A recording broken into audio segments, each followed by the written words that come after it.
In the heart of the ancient forest of Eldenwood, where trees stretched like silent sentinels toward the stars, a soft wind stirred the leaves and rustled the grass in a lullaby older than time itself. Moonlight spilled through the branches, casting pale silver shadows upon the mossy ground, and high above, the moon hung round and full, watching over the land like a gentle guardian. Nestled in a glade surrounded by towering redwoods was a small camp. The flickering flames of a crackling fire danced and glowed, casting warm light onto the faces of 6 unlikely companions gathered in a circle. The air was cool, filled with the comforting scent of pine and the distant hoot of a sleepy owl. At one side of the fire sat a knight in gleaming armor, his helmet slightly askew as he leaned back on one gauntleted hand, a smile hidden beneath the metal. Next to him, a burly dwarf with a wild orange beard puffed on a pipe, the embers glowing like tiny stars.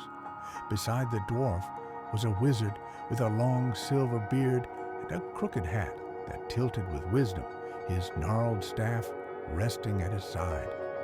Across from them sat a young woman in a crimson cloak. The firelight reflected in her thoughtful eyes as she held a small flame in her hand, not from the fire, but conjured from her own magic. A feline creature with dark fur and gleaming amber eyes curled beside her, tail flicking slowly. The 6th was another knight, this one taller, quieter, his sword resting beside him like a sleeping companion. They had journeyed far, through forgotten ruins and fog-covered valleys, across broken bridges and over storm-tossed hills. But now, here in the peace of the forest, time seemed to slow. They had found a moment of rest, of stillness, of something that felt like home. "Tell us a tale, old friend," the woman whispered to the wizard, a voice as soft as the breeze. "A story to carry us into dreams." The wizard nodded slowly, stirring the fire with his staff. Sparks floated upward like tiny fireflies. And then, in a voice deep and calm like the riverbed, he began. Long ago, before even the mountains had names, there was a kingdom that lived only in dreams. It was called Vyloria, a realm of glowing meadows, skies that changed color with emotion, and rivers that sang to the stars. In this kingdom, no one aged unless they wished to, and stories were as real as stone. In the highest tower of the dreaming castle lived a girl named Leora, born with silver eyes that could see the truth in all things. Each night, she would close her eyes and travel the dreaming paths, mystic roads of moonlight that connected all sleeping minds. She wandered through the dreams of children and kings, of wolves and weary travelers, collecting their forgotten hopes and weaving them into songs. But one day, the skies over Vyloria turned gray. A shadow had come, not of a beast or a villain, but of silence. People stopped dreaming. The meadows dimmed, the rivers stilled, and the castle grew cold. Leora, brave and soft-hearted, knew she must journey to the edge of the dreaming world to find the cause. With only a lantern and her cat Night Whisper, she ventured beyond the veil. She met creatures of starlight, crossed lakes of glass, and outwitted riddles spoken by the wind. At last, at the farthest edge of the realm, she found a boy asleep beneath a tree. He had been dreaming alone for 1,000 years. He was the first dreamer, and he had forgotten how to wait. Leora sat beside him and sang all the dreams she had ever gathered, songs of laughter, of courage, of small kindnesses and grand adventures. One by one, color returned to his cheeks. When he opened his eyes, the sky turned gold. The rivers laughed, and Vyloria bloomed again. The wizard's tale ended like a feather drifting to earth. For a long moment, none of them spoke. The fire crackled, the trees whispered, and somewhere far off, a night bird called. The young woman smiled, her eyes half lidded with sleep. The dwarf leaned back and snored softly. The night shifted, their armor gently clinking as their breathing slowed. The fire dimmed, its embers glowing like quiet hearts, and above them the moon watched still. Peace had come to the camp, and in the forest of Eldenwood, as stars blinked gently in the velvet sky, dreams came softly, like leaves falling in autumn, and all was well. Good night, adventurer. The fire had dimmed to glowing embers now, casting soft orange halos in the dust. Most of the group had fallen asleep, their dreams carrying them to places only their hearts remembered. But the wizard, ever wakeful in moments of magic, stared into the coals with eyes that held centuries, and then, just as sleep was about to claim him too, the flame stirred, not from wind, not from wood cracking, but from something else. A soft shimmer appeared at the edge of the clearing, floating like a dew-lit wisp. It bobbed in the air, glowing faintly blue, like a memory that refused to fade. Slowly, it drifted toward the fire. The wizard opened his hand. The wisp paused as if recognizing him and then gently settled in his palm. It was warm, not hot, like a whisper from someone you once loved but thought you'd lost. He closed his fingers around it, and just before his eyes fluttered closed, he heard it speak in a voice only he could hear. The stars remember. The wizard nodded, too tired to wonder. He lay down beside the fire, pulling his cloak tight, and surrendered to sleep at last. In their dreams, each of them was visited by something different.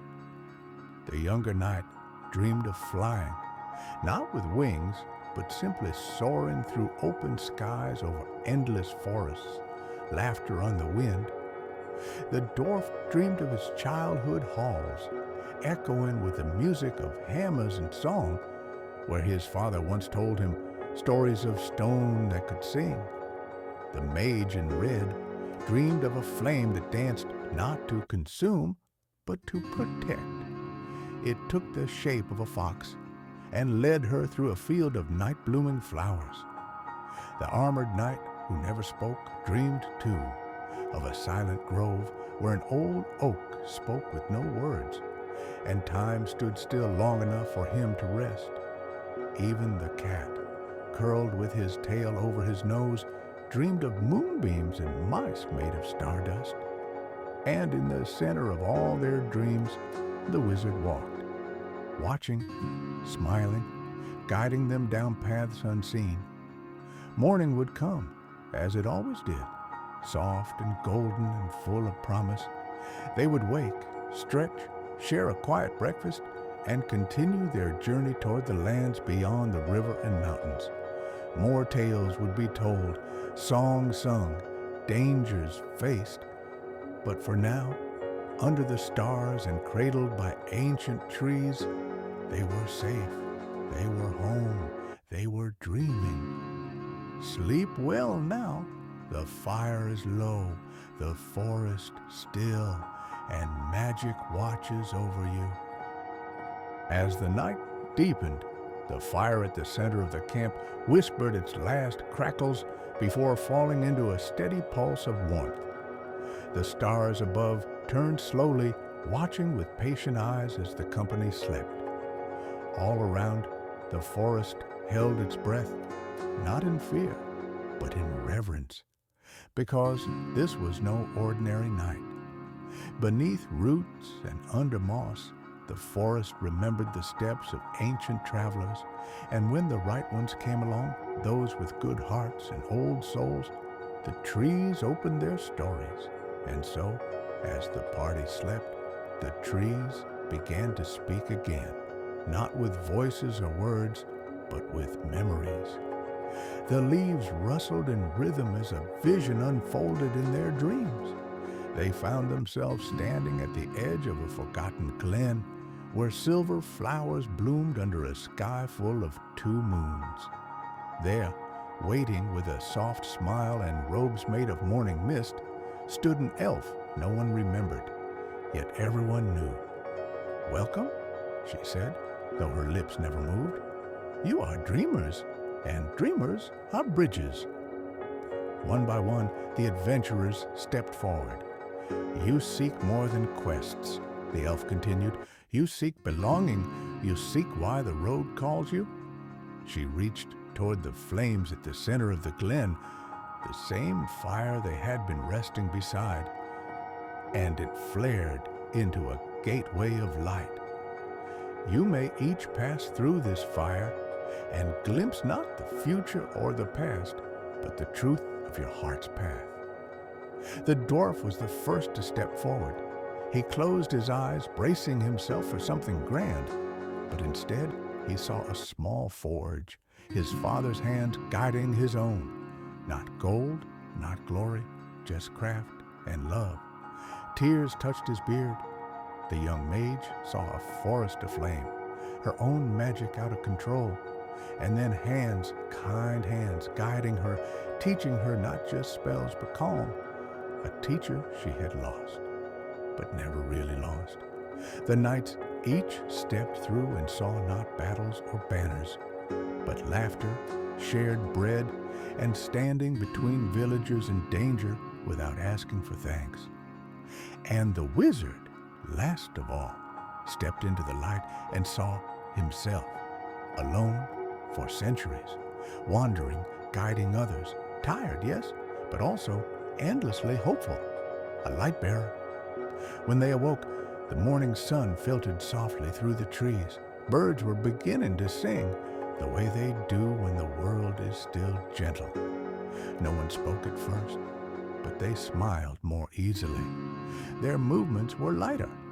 They didn't know if what they'd seen was a dream or something older. But it didn't matter. The road ahead was long, as it always was in stories. But now it felt right, not rushed, not burdened, simply theirs. They packed their things in silence. The dwarf made sure the fire was properly buried. The cat stretched with a yawn that sounded suspiciously like a chuckle. And the wizard looked to the others and said quietly, "Let's follow where the sun leads." And so they did. Down mossy trails, across forgotten bridges, through meadows, storms, riddles, and stars. Their story would continue. But for now, all that mattered was this. They had rested, they had dreamed, and they were together. The sun rose slowly over Eldenwood, brushing the treetops with strands of gold and amber. Dew clung to the grass like tiny stars, and a thin mist drifted low to the forest floor, curling around tree roots and sleepy boots. As the companions continued their journey, the forest seemed to shift. Paths they had taken before were gone, replaced by new ones, gentler, quieter. It was as if the forest had accepted them now, opening hidden trails only shown to those who listened to its stories.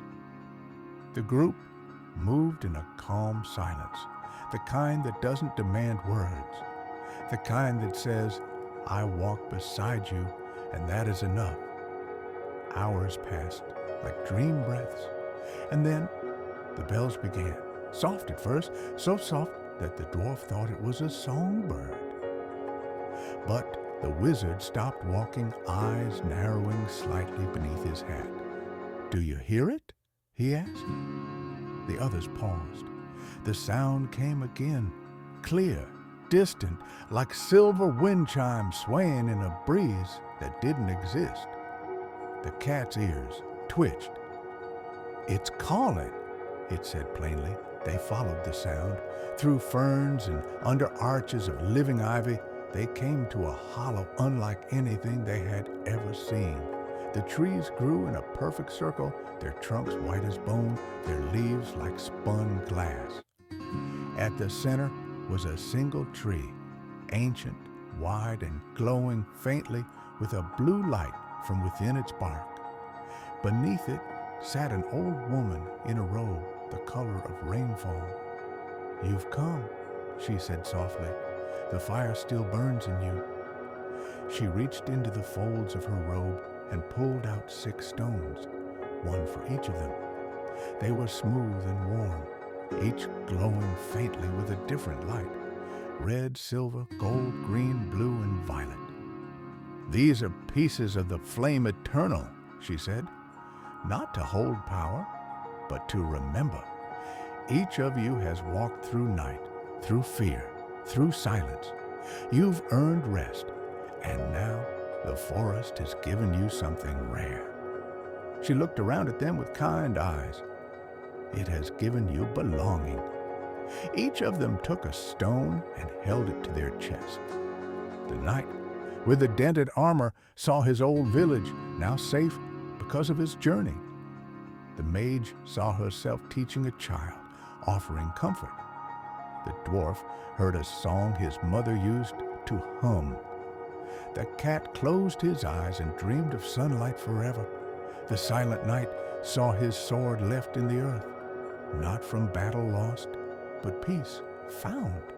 And the wizard, he saw stars forming, a new tale, one where he did not walk alone anymore. The stones faded, but their warmth remained in the heart. That night, they made camp beside a quiet brook. The fire was smaller now, but it didn't need to be large. They were warm already. The mage told a joke. The dwarf told a tale. The knights laughed, not loud but real. The cat chased fireflies. The wizard listened, and slowly, one by one, they drifted into sleep again. And you, dear dreamer, listening to this tale, you are part of it too. There is a place for you by the fire. You do not need to be strong here, or wise, or brave. You only need to rest, because the forest remembers, the stars keep watch, and the flame still burns. The fire crackled low in the camp by the brook. A hush had settled, not silence, but peace. The kind of deep, endless peace that can only be found between heartbeats and starlight. And somewhere in that stillness, the flame stirred again, not in sound, but in memory. The sleeping adventurers dreamed not of battles or quests now, but of doors. Each stood before a door carved from something meaningful only to them. The young mage's was made of shifting flame and etched with stars. The dwarf's solid oak, bound in iron, carved with old mountain runes. The knight's was plain but strong, with ivy climbing across its frame. Even the cat had a door, tall and arched, its wood polished like obsidian and adorned with symbols that shimmered when no one looked directly at them. The wizard's door, ancient and quiet, had no handle, only a single word inscribed in silver: rest. One by one, in the world of dreams, they opened their doors, and what lay beyond was not a new trial, not a riddle or a throne or even a reward. It was a garden, a secret, sacred place untouched by time, soft moss underfoot, streams singing lullabies, trees whose leaves glowed gently with golden light. The sky was neither day nor night, but something between, a gentle dusk painted in lavender and soft rose. And in the center of that garden stood the Tree of Echoes. Its branches stretched far and wide, each leaf a shimmering memory, a story once lived. The trunk was wide enough to hold a house, and the bark bore carvings of faces, laughing, weeping, resting, all who had come before. As the companions approached it, something extraordinary happened. They heard their own voices, not speaking now, but remembered. The mage heard herself whispering words of courage to a lost child. The dwarf heard a toast given in honor of fallen friends. The knights heard each other in battle and in joy. The cat heard the purring lullaby he once sang to a lonely kid. The wizard heard silence and realized it had been replaced finally with song. From the tree's heart came a single pulsing hum.